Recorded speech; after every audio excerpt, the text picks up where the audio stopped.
కడవరి కాలం అనే మా ఆధ్యాత్మిక కార్యక్రమానికి మిమ్మల్ని అందరినీ ఆహ్వానిస్తున్నాం. శాశ్వతమైన ప్రేమతో మనల్ని ప్రేమిస్తున్నారు యేసు ప్రభు వారు. మన కొరకు ఆయన శిలువ మీద ప్రాణం పెట్టారు. ఆయన నమ్మిన వారందరికీ ఉచితంగా రక్షణ ఇస్తున్నారు. ఆ ప్రేమ గల యేసు ప్రభు వారు త్వరలో వస్తున్నారు రెండోసారి లోకానికి. ఆయన నమ్మిన వారందరినీ పరలోకం తీసుకువెళ్తారు. ఆ ప్రేమ గల యేసు ప్రభు నామం పేరట మిమ్మల్ని అందరినీ కూడా మన కడవరి కాలం కార్యక్రమానికి ఆహ్వానిస్తున్నాను. ప్రియ సోదరి సోదరులారా, మనము దానియేలు గ్రంథంలోని ప్రవచనాలను ధ్యానిస్తున్నాం. ఇది 12వ ఎపిసోడు. ఈ యొక్క శీర్షికలో దానియేలులో క్రీస్తు, దానియేలులో క్రీస్తా అనే విషయాన్ని దానియేలు గ్రంథం నుంచి నేర్చుకోబోతున్నాం. ప్రార్థన చేసుకుని ఇదిన వాక్యంలో కొనసాగుదాం. ప్రార్థన. పరిశుద్ధ ప్రేమ గల మా తండ్రి, మమ్మల్ని, మా కుటుంబాలని, మా ప్రాంతాలని మీరు ప్రేమించి మమ్మల్ని నూతన నెలలో ప్రవేశపెట్టారు. మీకు స్తోత్రాలు చెల్లిస్తున్నాం. మరికొన్ని ఆధ్యాత్మిక సత్యాలు దానియేలు గ్రంథంలోని ప్రవచనాల నుంచి నేర్చుకునే కృపను మాకు అనుగ్రహించి దాని ద్వారా మీకు యోగ్యమైన కుమారులుగా కుమార్తెలుగా జీవించే కృప మాకు అనుగ్రహించవలసిందని, ఈ లోతైన మర్మాలు మేము అర్థం చేసుకోవటానికి పరలోకపు జ్ఞానాన్ని మాకు ప్రసాదించండి. పరిశుద్ధాత్మతో మమ్మల్ని నింపండి. ఈ కార్యక్రమాన్ని వీక్షిస్తున్న వారిని దీవించండి. ఈ పరిచర్య ముందు కొనసాగటానికి ఎవరైతే సహకరిస్తున్న వారందరూ ప్రత్యేకంగా దీవించండి. మీరే మహిమ ఘనత పొందవలసిందని, ఈ లోతైన మర్మాలు మీరే మాకు నేర్పించమని యేసు ప్రభువు వారి పరిశుద్ధమైన నామమును బట్టి ప్రార్థిస్తున్నాను తండ్రి, ఆమేన్. ప్రియ సోదరి సోదరులారా, మనము దానియేలు గ్రంథంలోని ప్రవచనాల్ని చారిత్రక కోణంలో నేర్చుకుంటున్నాం. నేను చారిత్రక కోణంలో వివరిస్తున్నాను. రకరకాల వివరణలు ఉంటున్నాయి, రకరకాల కోణాలు ఉన్నాయి, అనగా రకరకాల విధాలైన ఇంటర్ప్రిటేషన్ అంటున్నాం ఇంగ్లీష్లో. రకరకాల వివరణలు ఉన్నాయి. నేను ఎంచుకున్నది చారిత్రక కోణం. అది బైబిల్ గ్రంథానికి ఎంతో అనుసంధానంగా ఉన్నది కనుక దానిని నేను ఎంచుకొని దాని ద్వారా మీకు దానియేలు గ్రంథంలోని ప్రవచనాలని వివరిస్తున్నాను. ఇది నాన్న దానియేలులో క్రీస్తు, దానియేలు గ్రంథ ప్రవచనాల్లో క్రీస్తు. వెంటనే మనకు వచ్చే అనుమానం, దానియేలు గారు క్రీస్తు పూర్వం 6వ శతాబ్దంలో జీవించారు. అనగా యేసుక్రీస్తుకు ముందు కనీసం 550 సంవత్సరాల ముందుగా నివసించిన వ్యక్తి ప్రవక్త అయిన దానియేలు గారు. ఆయన మరి యేసుక్రీస్తు గురించి ఎలా చెప్తారు? ఈ ప్రవచనాల్లో యేసుక్రీస్తు ఇంకా అప్పటికి జన్మించలేదు ఈ లోకంలో.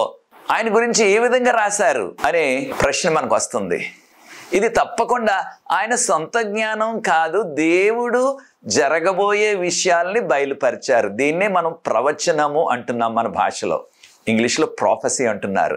ప్రాఫెసీ అనగా ప్రవచనంలో జరగబోయే విషయాలు, ఎన్నో వందల సంవత్సరాలకు ముందుగా జరగబోయే విషయాల్ని దేవుడు బయలుపరుస్తారు ఆ ప్రవక్తకు. కనుక దానియేలు గారు అనేకమైన విషయాలు యేసు ప్రభు జీవితం గురించి చెప్పారు. యేసు ప్రభు పుట్టిన ఆ సంఘటన మొదలు యేసు ప్రభు 2వ రాకడ వరకు అనేకమైన విషయాలు క్లుప్తంగా ఈ గ్రంథంలో చెప్పబడ్డాయి ప్రవచన రూపంలో. కనుక ప్రియ సోదరి సోదరులారా, మనము ఈ దినాన ఈ విషయాలు నేర్చుకుంటున్నాం.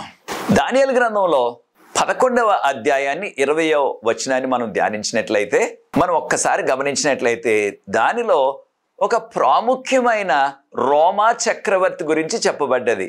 ఆయన పేరు సీజరు అగస్టస్. సీజర్ అగస్టస్ అని చరిత్ర చెప్తుంది మనకి. ఆయన రాజు అయిన తర్వాత ఈ లోకమంతటిని కూడా పరిపాలించాడు. ఆ దినాల్లో ఆయన ఒక శాసనాన్ని చేశాడు. ఆ యొక్క శాసనం ప్రతి వారు కూడా ప్రజా సంఖ్యలో మీ పేర్లు రాయించుకోవాలి, మీరు పన్ను కట్టాలి అనే శాసనం చేశాడు. 2 విషయాలు దీనిలో.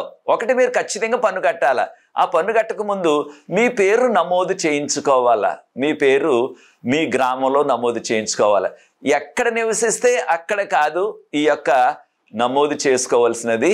మీ సొంత గ్రామం, మీ తాత ముత్తాతలకు చెందిన ఆ గ్రామానికి వెళ్ళాలా.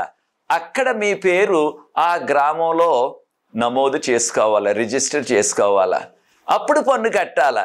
అలాగ చేయకపోయినట్లయితే వారిని జైల్లో పెట్టించేస్తానన్నారు సీజర్ అగస్టస్ గారు. ఈ విషయాలు మనకి దానియేలు గ్రంథం 11వ అధ్యాయం 20వ వచనంలో ఒక వ్యక్తి, పన్నులు వసూలు చేసే ఒక వ్యక్తి వస్తారు.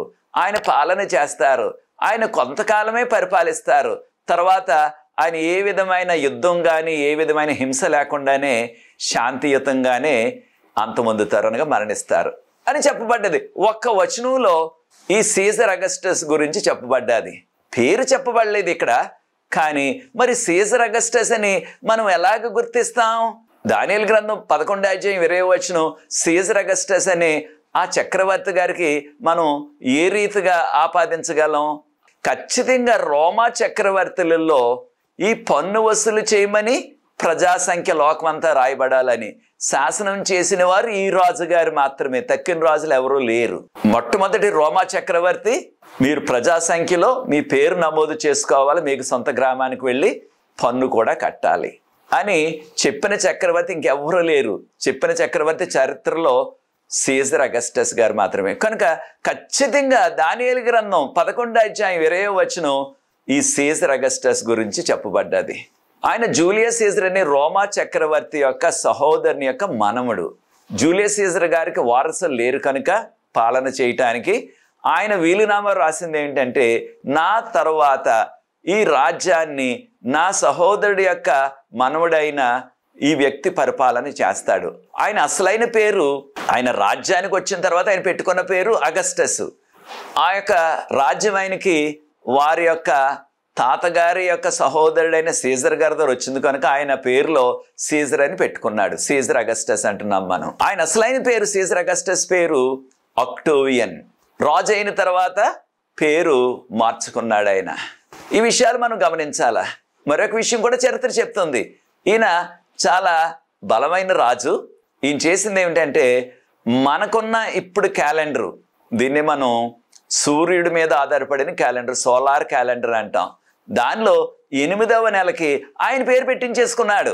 8వ నెల ఏమిటి మనకి మంచి క్యాలెండర్లో? ఆగస్టు నెల. అనగా ఆగస్టు మాసానికి ఈయన పేరు పెట్టించుకున్నాడు అనమాట ఆయన పలుకుబడితో. చూచారా? తర్వాత వారి తాతగారి సహోదరుడు జూలియస్ సీజర్ గారు ఆయన పేరుని మనకున్న క్యాలెండర్లో 7వ నెలకు పెట్టించేశాడు. కనుక 7వ మాసం పేరు, 7వ నెల పేరు మన యొక్క ఇంగ్లీష్ క్యాలెండర్లో జూలై, 8వ నెల ఆగస్టు. కనుక వీరిద్దరి పేర్లు కూడా ఈనాటికి కూడా ఇలా నిలిచిపోయాయి క్యాలెండర్లో. ఈయన శాసనం చేశాడు కనుక ఖచ్చితంగా మీ సొంత గ్రామానికి వెళ్ళి నమోదు చేయించుకుని పన్ను కట్టమని. చేసేది లేక ఆ దినాల్లో యోసేపు, మరియా వారు నజరేతులో నివసిస్తున్నారు. ఈ నజరేతుకి వారి సొంత గ్రామం అయిన బెత్లెహేముకి 130 కిలోమీటర్ల దూరం. ఈ 130 కిలోమీటర్ల దూరంలో ఉన్న మధ్య ప్రాంతం అంతా కూడా కొండలతో గొట్లతో ఉన్న ప్రాంతం. అప్పటికి మరియమ్మ గారికి 9వ నెల గర్భం అయినప్పటికీ, నిండు చూలాలు అయినప్పటికీ చేసేది లేదు. ఒకవేళ వెళ్ళకపోయినట్లయితే రాజుగారు శాసనం వచ్చేసింది, అరెస్ట్ చేసేస్తారు, బంధించేస్తారు, జైల్లో వేసేస్తారు. జైల్లోకి వెళ్ళటం ఎవరికి ఇష్టం? ఎవరికి ఇష్టం ఉండదు. కనుకనే ఈ యొక్క దంపతులు గత్యంతరం లేక యోసేపు గారు మరియమ్మని తీసుకుని 9 నెలల గర్భవతి కనుక తను అంత దూరం ప్రయాణం నడవలేదు కనుక గాడిద మీద ఎక్కించుకుని తీసుకువెళ్ళారు. ఈ మధ్య ప్రాంతంలో అనేకమైన కొండలు గొట్టులు ఎక్కి దిగాల. చాలా రోజులు పట్టేసి ఉంటుంది. ఏదో 130 కిలోమీటర్లు అంటే ఈ రోజుల్లో 2 గంటల్లో వెళ్ళిపోతున్నాం మనకున్న వాహనాలను బట్టి. ఆ రోజుల్లో మరి గాడిద మీద వెళ్ళాలంటే చాలా సమయం పడుతుంది. కనుక ఖచ్చితంగా అనేక దినాలు పట్టింది. వారు బెత్లెహేము వారి తాత ముత్తాతలకు చెందిన గ్రామం. అక్కడికి వెళ్ళి ఆ రాత్రి యేసు ప్రభు జన్మించారు పశువుల శాలలో. ఈ విషయాలన్నీ కూడా లూకా సువార్త 2వ అధ్యాయం మొదటి 3 వచనాల్లో మనం గమనిస్తున్నాం.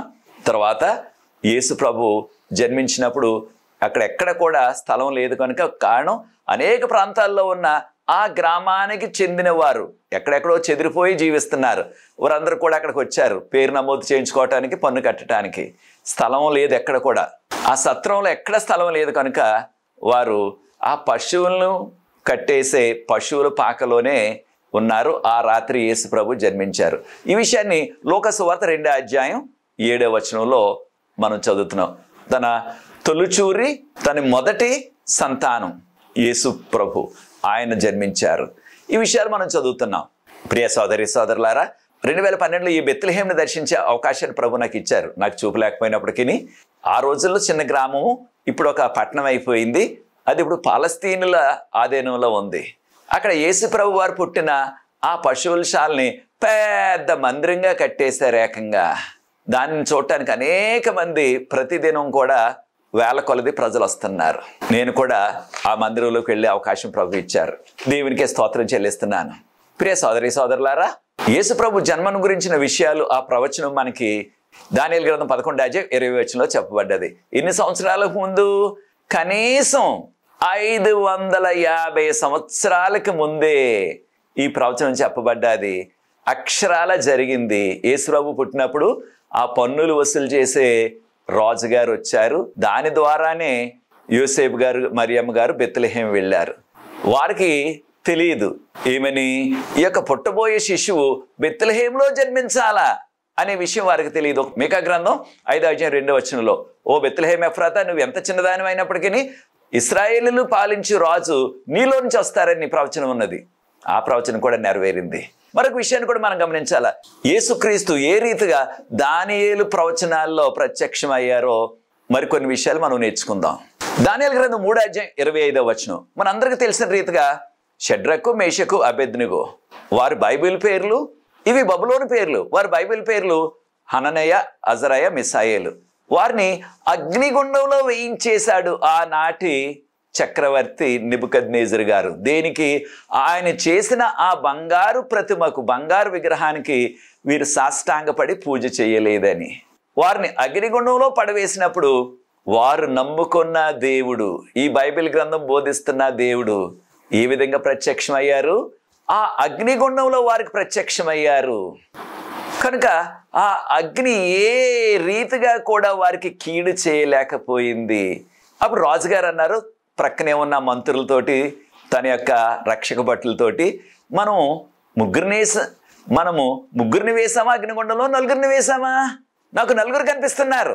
ఆయనకే కాదు, అందరికీ కూడా కనిపించారు. వారు నలుగురు కూడా ఎంతో చక్కగా అగ్నిగుండంలో వారు విహరిస్తున్నారు, నడుస్తున్నారు. ఆ ముగ్గురికి కూడా షడ్రకు, మేషకు, అబేద్నెగోకి కాళ్ళు చేతులు కట్టేసి వేశారు. ఆ యొక్క కట్లన్నీ కూడా విడిపోయాయి. చక్కగా నడుస్తున్నారు. వారికి ఈ ఇంత వేడిమి గల అగ్నిగుండం ఏ రీతిగా కూడా వారికి ఇబ్బంది కలగలేదు. వారిని పడవేయటానికి వెళ్ళిన బబులోను బలమైన సైనికులు ఆ వేడికి తట్టుకోలేక కాలిపోయి చనిపోయారు. ఆ అగ్నిగుండం ప్రక్కనే ఉన్నవారు, అగ్నిగుండం మధ్యలో పడ్డ వారికి ఏ కీడు కలగలేదు. ఈ ఆధ్యాత్మిక సత్యాన్ని మనం నేర్చుకోవాలి. ప్రియ సోదరి సోదరులారా, ప్రభువుని నమ్ముకొని ఆయన వాక్యపు వెలుగులో, ఆజ్ఞల వెలుగులో మనం జీవించినట్లయితే, మనం అగ్నిగుండంలో ఉన్నప్పటికీ, మనకి ఎటువంటి కీడు వచ్చినప్పటికీ, ఎటువంటి శోధనలు వచ్చినప్పటికీ, సాతాను ఎన్ని ఇబ్బందులు తెచ్చినప్పటికీ తప్పకుండా ప్రభువు మనల్ని కాచి కాపాడతారు. ప్రభు మనల్ని ఆదుకుంటారు. ఆ రోజుల్లోనే కాదు, ఈ రోజుల్లో కూడా. కారణం యేసుప్రభు వారు నిన్న నేడు నిరంతరం ఏకరీతిగా ఉన్న దేవుడు. కనుక దానియేలు గ్రంథం 3:25 ప్రభువారు దేవుని కుమారుడు, ఆ 4వ వ్యక్తి యొక్క రూపము దేవుని కుమారుని వలె ఉన్నది. ఆయన వాస్తవమే చెప్పాడు. సన్ ఆఫ్ గాడ్ అంటున్నాం ఇంగ్లీష్లో, దేవుని కుమారుడు. ఆయన యేసుప్రభు అంటున్నాం మనం కృత నిబంధనలో. ఆయన అగ్నిగుండంలో ప్రత్యక్షమయ్యి వారిని ఆదుకున్నారు. నిన్ను నన్ను కూడా ఈ కడవరకాల చివరి దినాల్లో ఆదుకుంటారు. కనుక యేసుక్రీస్తు ఏ రీతిగా దానియేలు గ్రంథంలో ప్రత్యక్షమయ్యారో మనం జ్ఞాపకం చేసుకోవాలి.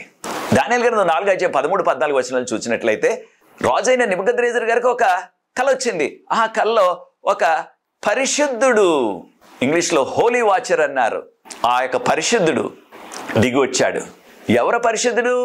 దేవుడు, దేవదూత కాదు, దేవుడు దిగి వచ్చారు. ఆయన్ని హోలీ వన్ అన్నారు ఇంగ్లీష్లో. పరిశుద్ధుడు దిగి వచ్చారు. దిగి వచ్చి ఈ యొక్క వృక్షాన్ని నరికివేయండి అని ఆజ్ఞ వేశారు. ఖచ్చితంగా ఈ 4వ అధ్యాయంలో కూడా దేవుని కుమారుడు పరిశుద్ధుడు ప్రత్యక్షమై దర్శనంలో ఆ పెద్ద వృక్షం నెబుకద్నెజరు గారికి, ఆయన రాజ్యానికి సాదృశ్యమని దానియేలు గారు వివరించారు. దాన్ని కొట్టేయమన్నారు. కనుక దేవుడే శాసనం చేశారు, ఆజ్ఞ ఇచ్చారు. దానియేలు గ్రంథం 5:24 కూడా దేవుని యొక్క హస్తం కనిపిస్తుంది. అప్పటి రాజు బెల్షాజర్ గారు, ఆయన యొక్క భార్యలు, ఆయన ఉపపత్నులందరూ కూడా దేవుని యొక్క పరిశుద్ధ పాత్రలో వారు ఆ యొక్క సారాయి త్రాగారు, మత్తు పానీయాలు త్రాగారు.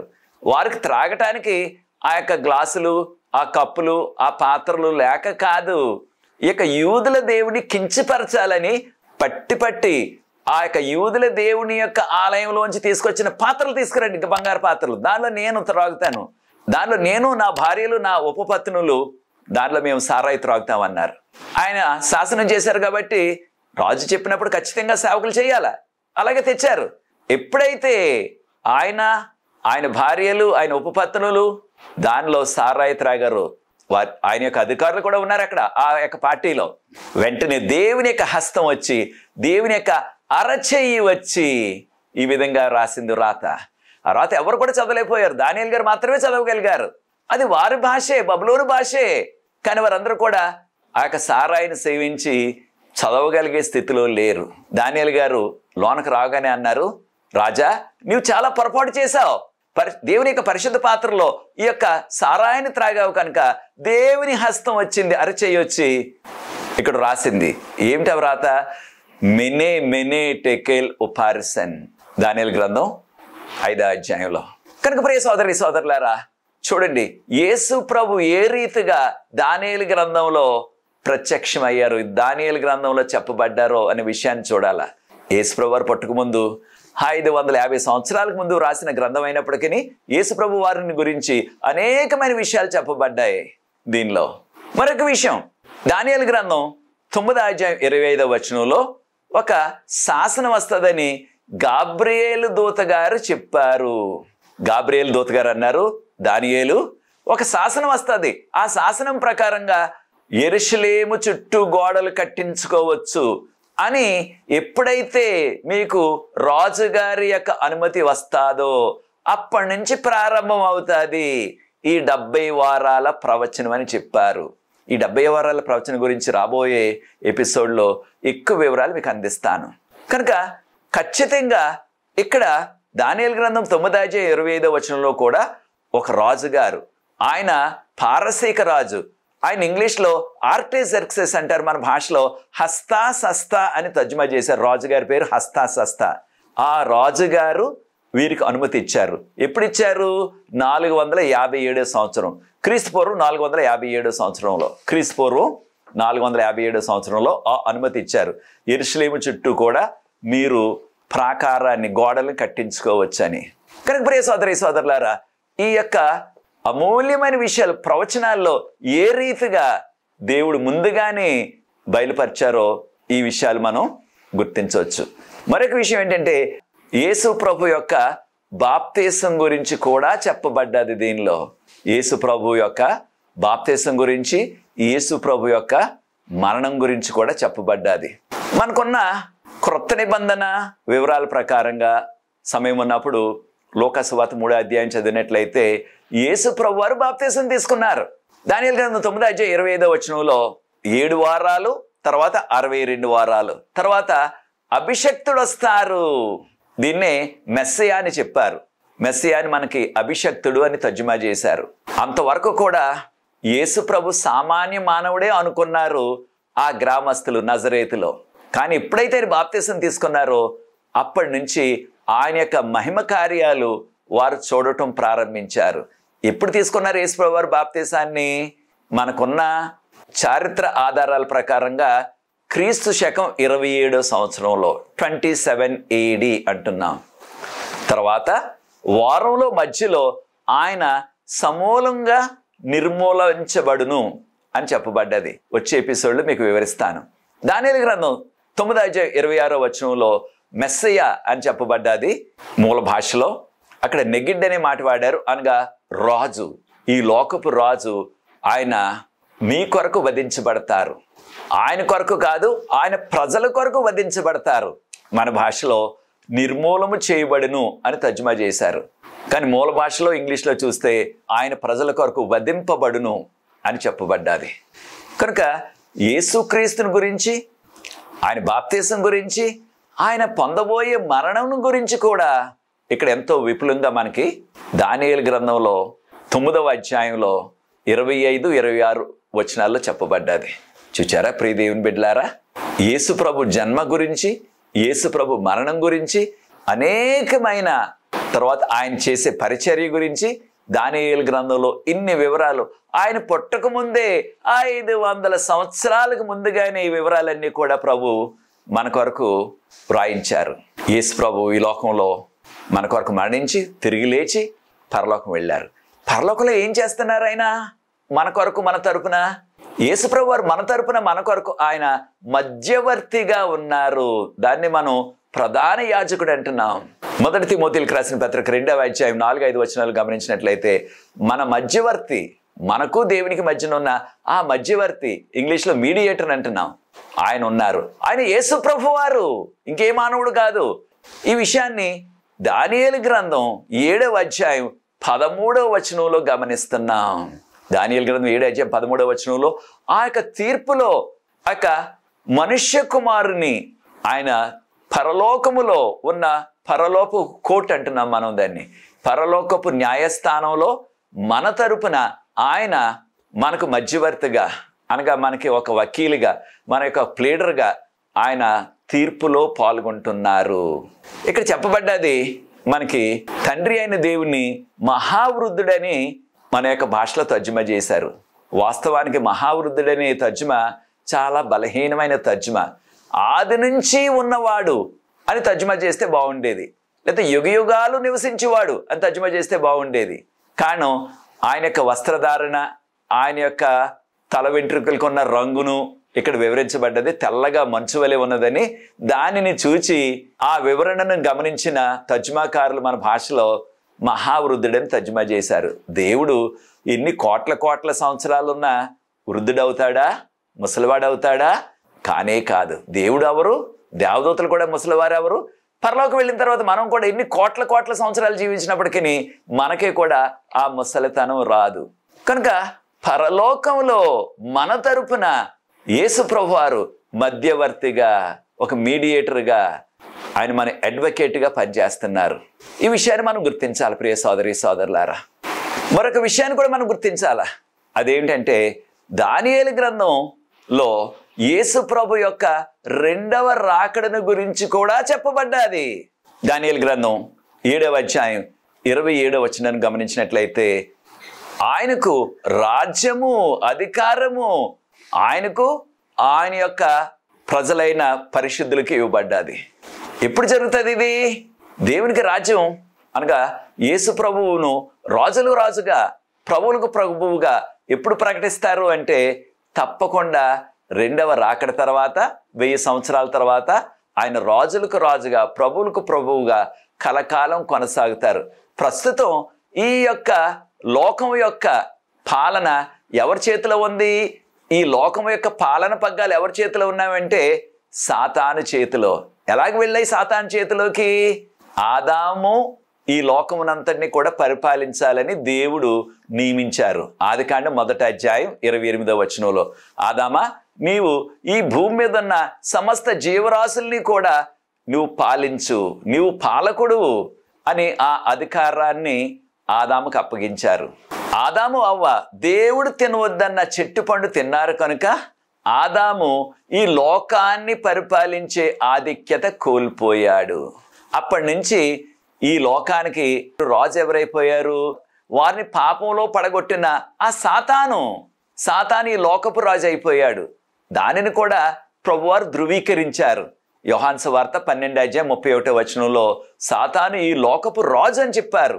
అనగా ఆదాము అవ్వ దేవుడు తినవద్దన్న పండు తిన్న క్షణము నుంచి ఈనాటి వరకు, అనగా 2వ రాకడ వరకు బైబిల్ ప్రకారంగా 6000 సంవత్సరాలు ఈ కాలమంతా కూడా సాతాను పాలన పగ్గాలు చేతబట్టి ఈ రాజ్యాన్ని పరిపాలిస్తున్నారు. 2వ రాకడ తర్వాత ఈ రాజ్యాలన్నీ కూడా, అనగా ఈ లోకం అంతా కూడా మరలా యేసు ప్రభు యొక్క స్వాధీనంలోకి వస్తుంది, ఆయన కంట్రోల్లోనికి వస్తుంది. ఆయన రాజ్యము కలకాలము నిలిచే రాజ్యము. ఇక ఆ రాజ్యానికి అంతం ఉండదు, దానికి ఓటమి ఉండదు. ఈ విషయాన్ని దానియేలు గ్రంథం 2వ అధ్యాయం 34-35 వచనాన్ని గమనించినట్లయితే సాదృశ్యంగా ఒక పెద్ద విగ్రహాన్ని ప్రభు చూపించారు. దానియేలు గ్రంథం 2వ అధ్యాయం 31-35 వరకు వాక్య భాగంలో అది తల బంగారంతో ఉంది, దాని ఉదరం వెండితో ఉంది. ఆ యొక్క విగ్రహంలో 4 లోహాలు ఉన్నాయి, బంగారం, వెండి, ఇత్తడి, ఇనుము.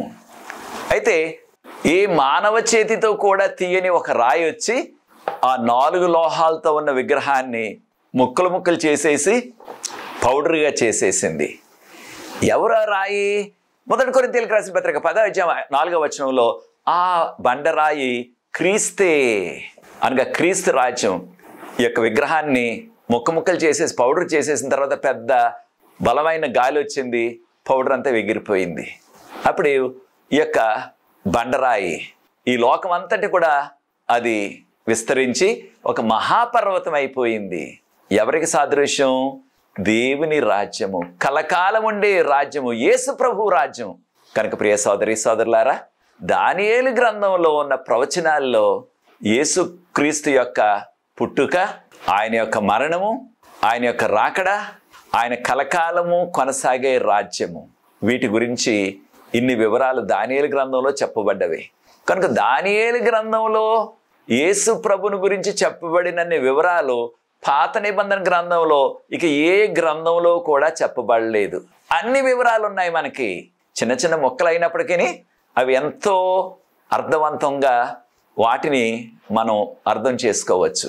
చివరిగా ప్రియ సోదరి సోదరులారా, నిరంతరము నిలిచే రాజ్యం యేసు ప్రభు రాజ్యం. దానిలో నీవు నీ కుటుంబం ఉండాలని ఆశిస్తున్నారా?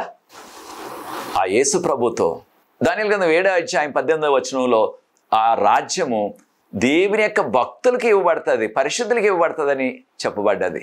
అనగా మనం ఆయనతో కలకాలం కూడా ఆయన కుమారులుగా కుమార్తెలుగా, యువరాజులుగా యువరాణులుగా మనం పాలన చేస్తాం. ఎంత గొప్ప ధన్యత దానియేలు గ్రంథంలో మనకు చెప్పబడ్డదో చూడండి. యేసు ప్రభుని గురించి, యేసు ప్రభుని నమ్ముకున్న వారికి ఏ విధమైన గొప్ప మేలు జరగబోతుందో రాబో దినాల్లో అనే విషయాలు ఆయన భక్తుల గురించి చెప్పబడ్డది. నీవు కూడా ప్రియ సోదరి సోదరుడా ఆ ప్రభుతో నిత్యము ఆ నిత్య రాజ్యంలో జీవించాలని ఆశించినట్లయితే నాతో ఏకీవించండి, ప్రార్థించి ఈ యొక్క 12వ ఎపిసోడ్ ముగిస్తాను. అనేకమైన వివరాలు ఉన్నాయి కనుక దానియేలు గ్రంథం ప్రవచనాల్లో వచ్చే ఎపిసోడ్లో కూడా మరికొన్ని విషయాలు మనం నేర్చుకోబోతున్నాం. ప్రాముఖ్యంగా 70 వారాల ప్రవచనాన్ని గురించి మనం ధ్యానించబోతున్నాం. రాబో ఎపిసోడ్లో 70 వారాల ప్రవచనాన్ని ప్రార్థించి ఈ యొక్క 12వ ఎపిసోడ్ ముగిస్తాను. ప్రార్థన. పరిశుద్ధ ప్రేమగల మధ్య మీకు స్తుతులు స్తోత్రాలు వందనాలు చెల్లిస్తున్నాం. మమ్మల్ని, మా కుటుంబాన్ని, మా సంఘాన్ని మీరు ప్రేమించి దానియేలు గ్రంథంలో ఉన్న ప్రవచనాల్లో ఉన్న లోతైన మర్మాలు తెలుసుకునే కృపను మాకు అనుగ్రహిస్తున్నారు. వీటిని అర్థం చేసుకొని మీకు యోగ్యమైన కుమారులుగా కుమార్తెలుగా మీ వాక్యపు వెలుగులో, మీ ఆకిల వెలుగులో మేము జీవిస్తూ త్వరలో మీరు వస్తున్నారు రెండోసారి.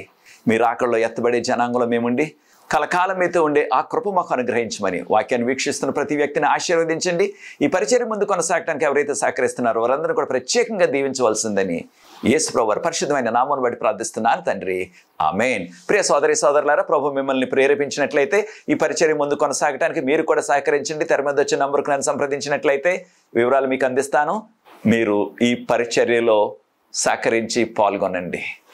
మనకు ప్రార్థనా బృందం ఉన్నది. ప్రతి సాయంత్రం కూడా విజ్ఞాపన ప్రార్థన చేస్తున్నాం. అనేకమైన జవాబులు ప్రవహిస్తున్నారు. మీరు కూడా ఈ అవకాశాన్ని సద్వినియోగం చేసుకోండి. ప్రభు మిమ్మల్ని ప్రత్యేకంగా దీవించుగాక. వచ్చే ఎపిసోడ్లో మళ్ళీ కలుసుకుందాం 13వ ఎపిసోడ్లో. God bless you.